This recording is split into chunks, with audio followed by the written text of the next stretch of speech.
سورۃ الرحمن، یہ سورت اپنے مزاج اور مطلب کے اعتبار سے سورتوں کے اس گروپ سے تعلق رکھتی ہے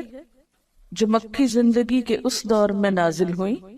جب آپ صلی اللہ علیہ وسلم کی تکذیب اور مخالفت جوش پر تھی، اور وہ آپ سے بار بار اس بات کا مطالبہ کر رہے تھے، یعنی آپ کے دشمن، کہ انہیں کوئی نشانی دکھائی جائے، کوئی معجزہ دکھایا جائے، اور اگر ان کے مطالبے پر معجزہ یا عذاب نہیں آتا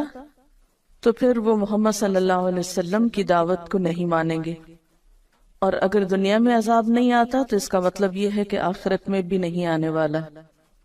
اس کانٹیکسٹ میں یہ سورت نازل ہوئی۔ اس سورت میں ایک آیت فَبِأَيِّ آلَاءِ رَبِّكُمَا تُكَذِّبَانِ کی بار بار تکرار ہوئی، تو یوں لگتا ہے کہ جیسے مخالفین اپنی ضد میں مبتلا تھے، تو اللہ سبحانہ وتعالیٰ کی طرف سے بھی جو کلام آیا اس میں ان کے جواب میں مختلف آیات کو بار بار دہرا کر ان کی ضد کو ختم کیا گیا۔ کسی بھی بات کو بار بار کرنے کا مطلب کیا ہے کہ مخاطب کو وہ حقیقت اچھی طرح سمجھا دی جائے، اس چیز کی طرف توجہ دلائی جائے جس کی طرف وہ توجہ نہ دینا چاہتا ہو۔ قرآن پاک کا یہی انداز دراصل ایک مؤثر انداز ہے کہ وہ مخاطب کے مزاج کو سامنے رکھ کر بات کرتا ہے۔ مخاطب اگر ضد میں مبتلا ہے تو اس کی سوچ کی اصلاح کے لیے ایسا انداز اور اسلوب اختیار کیا گیا ہے کہ وہ سوچنے پر مجبور ہو جائے۔ پچھلی صورت میں بار بار وَلَقَدْ يَسَّرْنَا الْقُرْآنَ لِلذِّكْرِ کی بات ہوئی، اور یہاں کلام کے آغاز میں ہی فرمایا بسم اللہ الرحمن الرحیم، الرحمن علم القرآن، رحمان اس نے قرآن کی تعلیم دی۔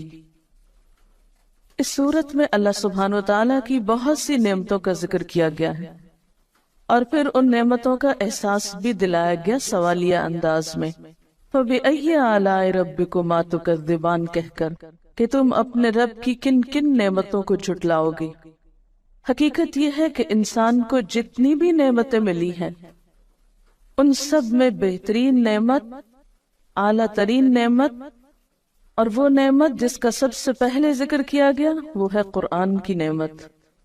ساری دنیا کی نعمتیں ایک طرف اور قرآن کی نعمت ایک طرف۔ هُوَ خَيْرٌ مِّمَّا يَجْمَعُونَ، وہ بہتر ہے ہر اس چیز سے جسے لوگ جمع کر رہے ہیں، اور یہ اللہ تعالیٰ کی رحمت کا نتیجہ ہے کہ مخالفین عذاب مانگ رہے ہیں اور اللہ تعالیٰ جواب میں اپنی رحمت کے طور پر ان کی اصلاح کے لیے قرآن بھیج رہا ہے۔ الرحمن بے حد مہربان، بہت مہربان، علم القرآن اس نے تعلیم دی ہے قرآن کی، اس نے سکھایا ہے قرآن۔ اہل مکہ کہتے تھے کہ یہ قرآن کسی انسان نے یا کسی جن نے آپ کو القاء کیا ہے، یا آپ نے خود لکھ لیا ہے، یا کوئی اجمی غلام آپ کو اس کی تعلیم دیتا ہے، یا کچھ اور لوگوں کا خیال ہے کہ اہل کتاب کے علماء سے آپ نے شاید کچھ سیکھ لیا۔ فرمایا نہیں، کسی سے بھی کچھ نہیں سیکھا۔ علم القرآن، یہ قرآن رحمان کی تعلیم ہے، رحمان نے سکھایا ہے۔ اللہ تعالیٰ نے اسے نبی صلی اللہ علیہ وسلم کو سکھایا اور بذریعہ جبریل امین سکھایا، جس کا ذکر پیچھے سورۃ النجم میں گزرا، علمہ شدید القوا، اور پھر آپ صلی اللہ علیہ وسلم نے صحابہ کرام کو سکھایا، اور اس سے یہ سلسلہ چل نکلا جو آج تک باقی ہے اللہ کے فضل سے۔ تو قرآن کی تعلیم دینا ایک بہت اعلیٰ درجے کا کام ہے جسے رحمان نے اپنی طرف منسوب کیا۔ الرحمن علم القرآن، اللہ تعالیٰ کی صفات میں سے بہترین صفت اس کی صفت رحمت ہے،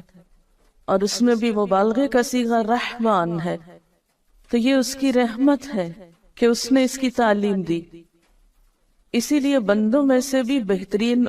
ان کو قرار دیا گیا جو قرآن سیکھیں یا سکھائیں۔ گویا جو شخص یہ چاہتا ہو کہ اس پر اللہ کی رحمت نچھاور کی جائے، اللہ تعالیٰ کی رحمتوں کو پائے، اس کے لیے پھر اس کے سوا کوئی راستہ نہیں کہ اس قرآن کو سیکھے اور سکھائے یا اس کو لوگوں تک پہنچانے کے لیے کوشش کرے۔ اور یہ حقیقت ہے کہ جو شخص بھی اپنی زندگی، اپنے وقت، اپنے مال، اپنی صلاحیتوں کا کچھ حصہ بھی اس کی تعلیم کو عام کرنے میں استعمال کرے گا، اللہ تعالیٰ اس کی ان تمام چیزوں میں برکت پیدا فرمائے گا اور اپنی خاص رحمت سے نوازے گا۔ اور علامہ کا لفظ باب تفعیل سے ہے، جس کے معنی میں آہستہ آہستہ بتدریج ایک چیز دینا ہوتا ہے، یعنی قرآن پاک یک بارگی نہیں اتار دیا گیا بلکہ تھوڑا تھوڑا کر کے اتارا گیا۔ اور ویسے بھی قاعدے کے مطابق باب تفعیل جو ہے یہ متعدی ہوتا ہے، جس کا معنی یہ ہے کہ اس کے پھر دو مفعول ہوں گے۔ پہلا وہ علم جس کو سکھایا جائے، یعنی پہلا مفعول، اور دوسرا وہ شخص جس کو سکھایا جائے۔ تو یہاں پر علم القرآن میں پہلا مفعول تو قرآن ہے، یعنی قرآن کی تعلیم دی، اور دوسرا کیا ہوگا کہ وہ شخص جس کو دی گئی، یعنی رسول اللہ صلی اللہ علیہ وسلم، اور پھر آپ کے ذریعے سب تک یہ ہدایت پہنچائی گئی۔ تو الرحمن علم القرآن، رحمان نے تو ایک خاص طریقے پر قرآن کی تعلیم دی، آہستہ آہستہ سکھایا، لیکن ہم کیا چاہتے ہیں کہ ایک دم بس پورا کر دیا جائے، چاہے سمجھ میں آئے یا نہ آئے، دل میں اترے یا نہ اترے، عمل کا حصہ بنے یا نہ بنے۔ خلق الانسان، اس نے پیدا کیا انسان کو،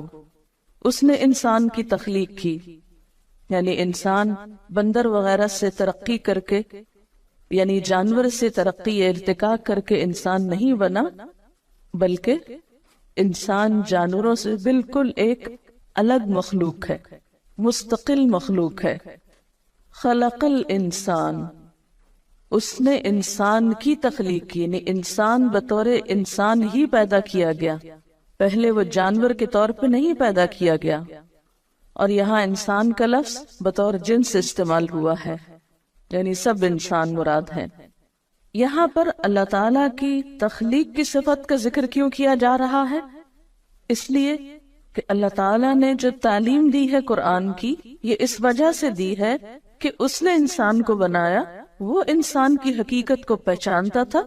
اس کی ضرورت ہدایت کو بخوبی جانتا تھا، اور اس ضرورت کو پورا کرنے کے لیے اس نے قرآن کی تعلیم دی ہے۔ اور آپ دیکھیے کہ جو خالق ہوتا ہے وہ مالک بھی ہوتا ہے، تو جو مالک ہوتا ہے اس کے ذمہ ہوتا ہے کہ مملوک کو کام بتائے کہ اسے کیوں بلایا گیا، کس کام کے لیے بنایا گیا۔ یہ بالکل ایسے ہی ہے جیسے آپ کسی فیکٹری میں ملازمت کریں،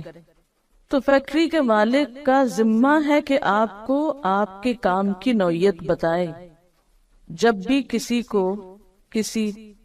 محکمے میں یا کسی ادارے میں یا کسی دکان پر یا کسی فیکٹری میں مملوک کے طور پر یا کام کے لیے بلایا جاتا ہے ایک امپلائی کے طور پر، تو جو مالک ہوتا ہے اس فیکٹری کا یا بزنس کا، اس کی ذمہ داری صرف یہ نہیں ہوتی کہ لوگوں کو بھرتی کر لے،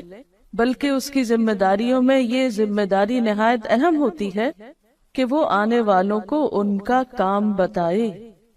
تو اللہ تعالیٰ نے انسان کو پیدا کیا، وہ انسان کا مالک ہے، انسان اس کے آگے مملوک ہے، لہٰذا یہ اس کی ذمہ داری تھی کہ وہ انسان جیسی مخلوق کو پیدا کر کے عقل دے کر اسے یہ بتائے کہ اسے